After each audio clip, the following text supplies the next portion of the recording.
Subscribe to our YouTube channel and press the bell icon to get the latest updates.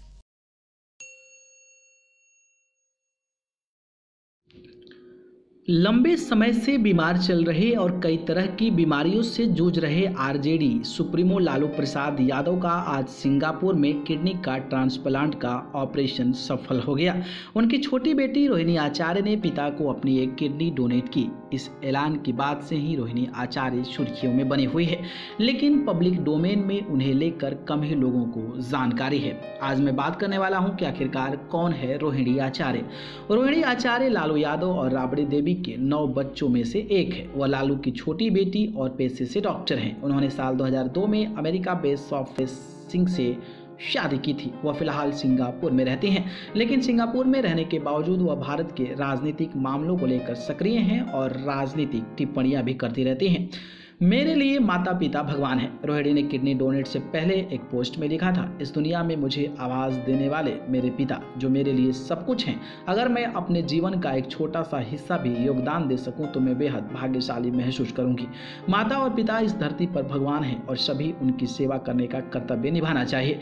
उन्होंने आगे लिखा कि मेरे माता पिता मेरे लिए भगवान हैं, मैं उनके लिए कुछ भी कर सकती हूँ। आपकी शुभकामनाओं ने मुझे और मजबूत बनाया है। मैं आप सभी का दिल से आभार व्यक्त करती हूँ। मुझे सभी से विशेष प्यार और सम्मान मिल रहा है। मैं भावुक हो गई हूँ। मैं आप सभी को दिल से धन्यवाद कहना चाहती हूँ। रोहिणी ने कहा था कि जिस पिता ने इस दुनिया में मुझे आवाज दी, जो मेरे सब कुछ है, उसके लिए अगर मैं अपने जीवन का छोटा सा भी योगदान दे पाती तो मेरा परम सौभाग्य होता। धरती पर भगवान माता पिता होते हैं, इनकी पूजा सेवा हर बच्चों का फर्ज है। लालू नहीं चाहते थे बेटी किडनी डोनेट करे। रिपोर्ट्स के मुताबिक लालू प्रसाद यादव शुरुआत में नहीं चाहते थे कि उनकी बेटी रोहिणी उनकी जिंदगी बचाने के लिए अपनी किडनी डोनेट करे, लेकिन रोहिणी ने ऐसा करने के लिए उन पर दबाव बनाया। काफी मान मनोबल के बाद लालू इसके लिए तैयार हो गए। कंगना रनौत के साथ भी हो चुका है विवाद। अभिनेत्री कंगना रनौत ने पिछले साल एक बयान दिया था जो काफी विवादों में रहा था। उन्होंने कहा था कि भारत को 1947 में भीख में आजादी मिली थी, भारत को असली आजादी 2014 में मिली थी। इस पर रोहिणी आचार्य ने उन पर पलटवार करते हुए कहा था कि आजादी को भी भीख बताया करती है। हम हजारों स्वतंत्रता सेनानियों को अपमान कर अंधभक्तों के पप्पा के गुणगान में चरण वंदना किया करती है। रोहिणी ने उस समय कंगना रनौत को फर्जी झांसी की रानी बताते हुए कहा था कि वह देशद्रोही लगती है। रोहिणी आचार्य ने पिछले साल कोरोना की दूसरी लहर के दौरान सोशल मीडिया पर वायरल गंगा नदी के तैरती लाशों की तस्वीरों को भी लेकर सरकार को कटघरे में खड़ा किया था और लालू प्रसाद यादव के किडनी ट्रांसप्लांट ऑपरेशन से पहले रोहिणी ने ट्वीट कर कहा था कि हम तैयार हैं, मुझे शुभकामनाएं दीजिए।